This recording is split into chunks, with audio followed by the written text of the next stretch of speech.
Hello YouTube. Well, I'm spending a couple of hours in the barn this morning puttering around before I move on to other things.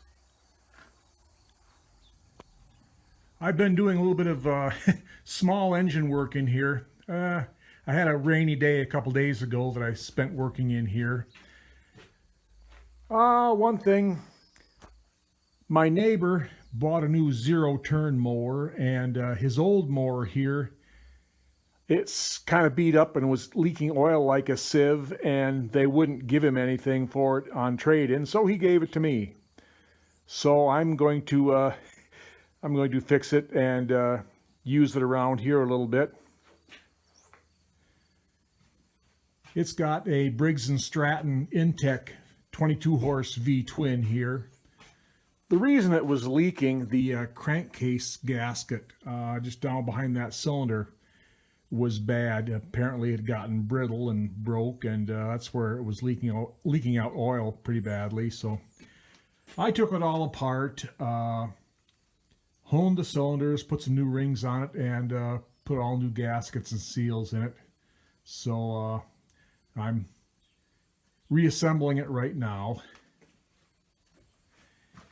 And also, my good friend's Cub Cadet is back here for the third time this summer. Let's see. Earlier it had broken a tie rod end, so he brought it over and I fixed that. And then it didn't want to run right. It turned out it needed a fuel pump, so I fixed that.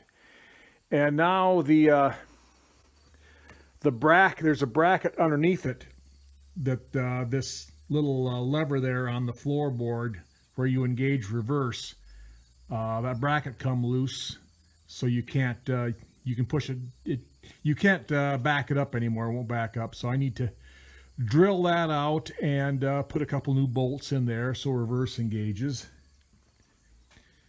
And I've got another friend's power washer here. It's got a 5-horse Honda on it. You start it up and it runs for about 5 seconds and then quits. I've had the gas tank off it and cleaned out the gas tank, cleaned all the lines, had the carburetor apart, cleaned that out, put it all back together, and it does the same thing. So I'm thinking right now it's probably the fuel pump. I need to hang a gas tank above it and try gravity feeding it into the carburetor and see what that does. And then I've got my own power washer here that I've got a new coil for it there and a new carburetor to put on it.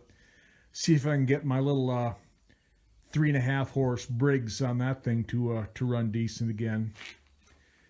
So yeah, I don't particularly like working on small engines, but I can do it. And here is what I moved on to later on in the day. I'm over at my neighbor's place and I'm hooked on to a Bush Hog 2615L 15-foot batwing mower. Now this belongs to my neighbor.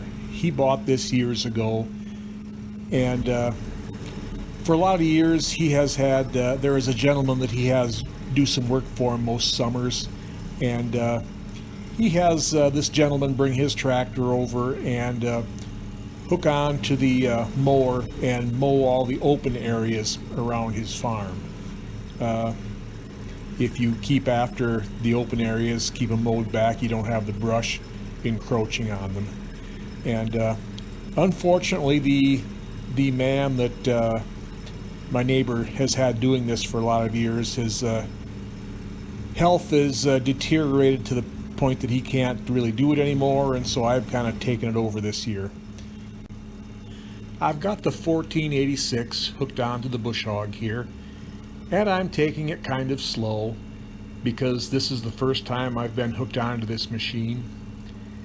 And the slip clutch on the center gearbox, when I started out I could tell it was kind of weak. It was balking on me a little bit, and shortly after I finished this part where I was mowing right here, it got to where it was slipping a lot, and I could tell it really needed to be replaced. So after a couple of hours, my fun for the day was over. I went home, ordered some new parts, and I'll get back after this next week. I've probably got the better part of a day or maybe a little more left here. There's quite a bit of area that needs to be mowed, but we'll get to that next week, and hopefully maybe even get some second cutting of hay done next week. But in any event, enjoy the rest of the bush hogging here in this video. Everyone out there, take care, and we'll see you next time.